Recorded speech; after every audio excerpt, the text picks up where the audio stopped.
At the end of the previous episode of B2B Podcasting Insights, I said I was going to ruin your perception of your download numbers. So fair warning. If you're emotionally attached to them, this episode might sting a bit. Welcome to B2B Podcasting Insights with Neil Velio, founder of Podnose, a podcast agency helping you get better results from podcasting. The truth is, downloads are one of those metrics that feel important in the same way weighing yourself 5 times a day feels important. It's a number. It moves up and down. And it gives you something to talk about, certainly in meetings. But it doesn't actually tell you what you think it tells you. Downloads feel meaningful, and that's the problem. Let's start with why people cling to download numbers. The truth is, they're visible. They're easy to explain, and you can put them on a slide without anyone asking any follow-up questions. You can say, "The podcast got 1,200 downloads last month." And everyone nods along. Nobody asks, "Okay, and what happened because of that?" Which is quite convenient, because once you ask that question, things get quite awkward quite quickly. Here's what a download actually means in podcasting. A download is a surface metric. It tells you someone's podcast app pulled a file from your feed. That's it. It doesn't mean that they listened for any more than the obligatory 60 seconds, that they paid attention, that they agreed with you, that they trusted you, or that they're any closer to buying from you. The truth is, a lot of people will listen once and never come back, and yet we talk about downloads like they're votes of confidence in your content. They're really not. They're more like someone picking up a leaflet at an event and immediately sticking it straight in the bin. Here's why download numbers are such a comforting lie for B2B brands. Downloads are great for internal reassurance. You can tell stakeholders, "Look, people are listening," which is technically true. In the same way, saying, "People walked past the shop," is technically true. But if you're running a B2B podcast, the real question shouldn't be, how many people downloaded this? It should be, did this help influence a decision? Did this reduce confusion in our brand? Did this make the next sales call easier? Did this shorten our sales cycle? Almost nobody tracks those kind of metrics because it's harder. It requires talking to sales teams. It requires listening to prospects. It requires patience. Downloads don't. You hit F5 and they're there. So let's talk about how downloads can actually push you into bad behaviour. Here's where the whole vanity metrics thing gets quite dangerous. The moment that downloads become the goal, the podcast starts changing shape. You start aiming for strangers. You smooth off your edges. You stop being decisive and intentional with your content because you don't want to alienate anyone. And before you know it, suddenly your show is fine. It's pleasant. It's inoffensive. It's completely useless as a buying accelerator. Buying decisions aren't made because someone vaguely enjoyed a podcast.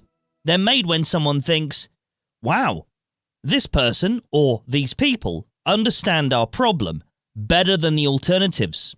Downloads don't ever measure that, and they often reward the opposite. So what actually matters instead of download numbers then? If your podcast is meant to support your business, you need to look elsewhere, not at download numbers. Things like retention. Are people sticking around, or are they bailing after 2 minutes? Because if they leave early, your insight never really lands. You need to be looking at repeat listeners. Are the same people coming back? Or are you constantly chasing new ears? How do you find that out? Surveys. Ask them. Sales evidence. Do prospects ever mention the podcast on your calls? Do they reference specific episodes or ideas? That one alone tells you more than any download number ever will. Oh, and of course, inbound quality. Do leads sound clearer, more informed, less? So what do you actually do? Well, that's influence. Here's a reframe that usually helps people with figuring this out. I'd rather have 200 downloads a month from the right ideal people that would buy from me than 5,000 downloads from people who just like podcasts. One of those scenarios leads to revenue. The other leads to LinkedIn posts celebrating numbers that don't mean anything. Harsh? Maybe, but also true. The bottom line is that you need to use platform data properly or don't bother. If you want an early signal before real-world results show up, look at your engagement data. Go to Apple Podcasts Connect, Spotify for creators, whatever platform you're interested in finding out more from.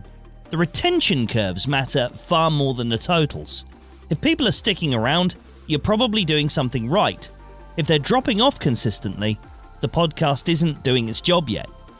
No amount of downloads will fix that. I'm not saying ignore your numbers. I'm saying stop worshipping the wrong ones. Downloads are a starting point at best. They are not proof of your success. If your podcast is meant to influence buying decisions, then influence is what you should measure. It's time for questions from listeners. Email with your question, neil@podnose.co.uk. Each episode, I'm going to endeavour to answer some of the emails that I get from people around the world. These are random people who have sent an email after listening to an episode. They usually do that via the contact form at podnose.co.uk. That's podknows.co.uk. Here's an email from Mark, who is a managing director at a business in Reading, apparently. He says, "We already have a strong sales team. What's the podcast actually meant to do that our sales team isn't?" That's a good question and quite a common one, actually, Mark. Sales handles the live conversations. The idea of the podcast is it handles the customer or the potential customer's thinking that happens before anyone even agrees to a conversation. So it works in the messy middle of the buying process. Mainly the bit where customers are unsure, they're comparing options, they're looking at prices, and they're trying to make sense of your offers compared with other people that have similar offers. So a good B2B podcast doesn't replace sales, it uses the podcast to complement your sales talent. And the idea is that by the time your salespeople get on the phone, they've pretty much done 95% of the work. And now, Founder FAQs. Each episode of this podcast, I'm going to be sharing some of the common questions that are coming up from founders that I'm chatting with during my coaching calls and my Pick My Brain calls. This episode, I wanted to share a clip of a conversation that I had with Andrew Backhouse. He's a website designer in Harrogate, and he's planning a podcast to launch in Q2. So the next question is, what makes a solo podcast feel credible rather than opinion-based? And I believe the answer you gave to that was passion, and the affiliate links, how they're not going to be something that I haven't tested. Yeah, so, I mean, the affiliate links, that's destroyed from the start if the listener hasn't built a relationship with you. And this is why I'm glad that you're doing solo, because I always say to people, yeah, having a guest is fine. It's fine. But the listener builds a relationship with you, not with your guest. Mm-hmm. And so, for me, it's a case of they want you to turn up each time and talk to them, and they want to sort of grow a relationship with you. The only time you really need a guest, need is a strong word, the only time you ever really want to consider having a guest is if it's something where you're not necessarily so clued up on it. It's an aspect of what you do where, we've all got things that we're masters of and some things that we know how to do it generally, but we're not experts in it. So if there's something like that, then having a guest come in can be useful because, number one, you're then learning something from it, but also your listener is understanding. They don't look at it as, oh, this guest has come in and they're an expert and now my devotion should go to them. What they tend to do psychologically is think, oh, Andrew's brought some more expertise to me. That's brilliant. So you still get the credit. And I think that's the step that a lot of podcasters miss. They think, oh, well, I don't want someone else coming on my show. Okay. But if they know something different from you, then that's fine. I think it's when you get two web designers having a conversation about the same thing, that's where it sort of muddies the waters, and that's where it's kind of like, well, I'm not building a relationship with this person, I'm building a relationship with Andrew. And in the next episode, we're going to be talking about one of the biggest reasons B2B podcasts struggle to do that. Spoiler alert, It has something to do with interviews. I hope you found this episode useful. If you did, please feel free to share it with another B2B podcaster that you know. Definitely share it with your CMO or whoever has influence in the marketing department at your business. And if you haven't done so yet, smash the button below that's labeled subscribe. It's a really useful button, that. And I'm looking forward to speaking to you next time on B2B Podcasting Insights.